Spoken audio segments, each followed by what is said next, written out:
Okay, so now bringing it to current day, is that what you're telling Kyle Larson, that, oh, Dixon's your biggest enemy out there?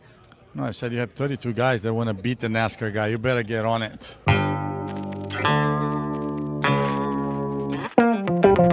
First of all, Kanaan, have you been watching the Netflix series Tour de France Unchained?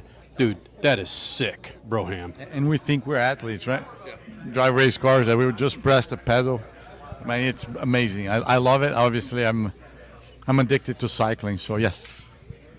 The reason I bring that up, because I see some similarities there between teammates in IndyCar or NASCAR blocking, utilizing their car to help the other drivers. Right. Do you dial that up when you're watching like Tour de France going, so-and-so on my team used to do that for me, or I used to do that for that guy? I mean, you guys been around as long as I've been around, so you remember the chemistry that Daria and I had it, and we did it all the time.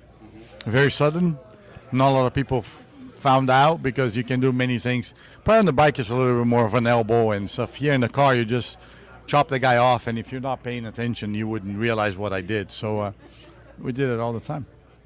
Hold on, though. Were there times going into a race where you guys would communicate, hey, help me on this particular area, I can help you on this particular area, or did it just come because you guys have such a chemistry, such a knowledge of each other that you just knew it on the track? Both, right, Crash? So if you think about, if I knew where he was, I knew, especially in this place, let's say Indianapolis. I mean, if he was behind me, I would run a little high in the corner so he would have some clean air in the bottom, and vice versa. And if I see him, let's say we come out of the last corner and he's not the car direct behind me, it was a car between us, and he'll pull to the inside, I will pull to the inside to give him the draft, and that guy will be hang out. So we've done plenty of those, and we had a lot of fun doing it.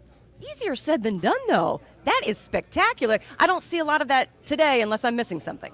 No, I think it's those kind of relationships don't happen, especially between teammates. I mean, your teammate, technically, it's your biggest rival, right? You have the same equipment, the same information. You're being judged every race. But Daria and I had a very special relationship, and I mean, I had a really good relationship with Dixon, but it wasn't that close. So I think the only guy that I really did this was him. Okay, so now bringing it to current day, is that what you're telling Kyle Larson, that, oh, Dixon's your biggest enemy out there? No, I said you have 32 guys that want to beat the NASCAR guy. You better get on it. So I think was that your advice? Yeah. I said, and you know, people keep asking me what am I going to tell him. I think the first thing, I'm not going to tell him anything. I think he needs to drive it, feel it. You don't want to preempt on something that he's going to be expecting, something that might not happen or might happen.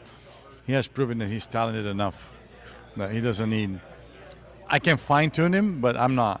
He's going to win the race, not me.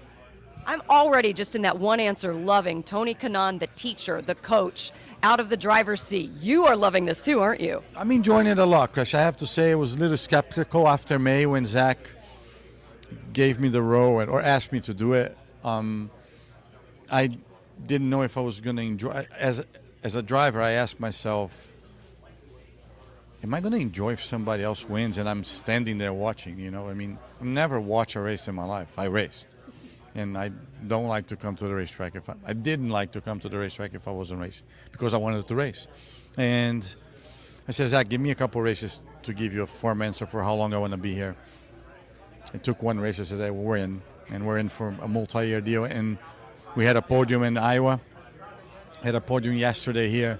And I was in that stand. And I had as good as a thrill as I did when I drove the car in a different role. So I'm enjoying a lot. I'm lucky to be part of a big organization that, you know, they're really cool. So I'm enjoying it. The Brazilian Stock Car Series is on MAV TV, and we're getting turned on to a fun series that, of course, you participate in. And talking about IndyCar, talking about NASCAR, and the Brazilian Stock Car Series, when you hear stock car, is there any comparison to the NASCAR Cup Series? Nah, zero, right? We're more like the V8 supercars than actually NASCAR cars. We don't race in the ovals. Our cars are a little bit different, but I haven't driven a NASCAR car, so I can't really say, this is really, you know, different or similar. But they're all race cars. And I'm available. So I retired from IndyCar, but not. Rick Hendrick is right over I talked to Mr. H. I said, hey, if the weekends don't clash because I have to go to every IndyCar race, all the weekends I'm off. So we'll see. The Bomarito Automotive Group 500 Technology Raceway is not just a race. It's a spectacle.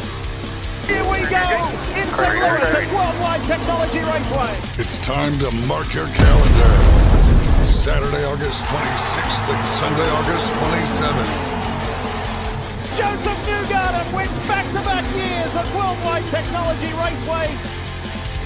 Get your tickets now at www.raceway.com. Why wouldn't they put you in one of these teams put you in a road course race? The Andy Lalleys of the world. I don't want to get out of the game, but as you know, a really good friend of mine, an ex-teammate of mine, Jimmy Johnson, is involved somewhere. We're talking. Are you breaking news right here in the Freak Nation? No, I'm putting pressure on Jimmy right now. Well, you did it with SRX with the Freak Nation, and it worked, so this might work. There you go, Jimmy. We'll talk. And then we'll be talking. We had a fun chat prior to the events, and then but hopefully we'll put something together. I would say I probably will start an Xfinity and move. I don't think I should go straight away to get hammered by those guys. Last thing, Brazilian stock car series. How do the fans react to that? What kind of level of racing do they look at it as? I mean, it's the biggest series in Brazil. We think about that. People that were from our generation, all the F1 guys and the IndyCar guys that retired, we're all there. So we have 80,000 people per weekend, and it's crazy competitive. 20 cars in 1 second. I was 3/10 off, and I started at 17th. So it's amazing. It's hard. I'm not doing really good right now, so I'm mad. So we're gonna go work on it.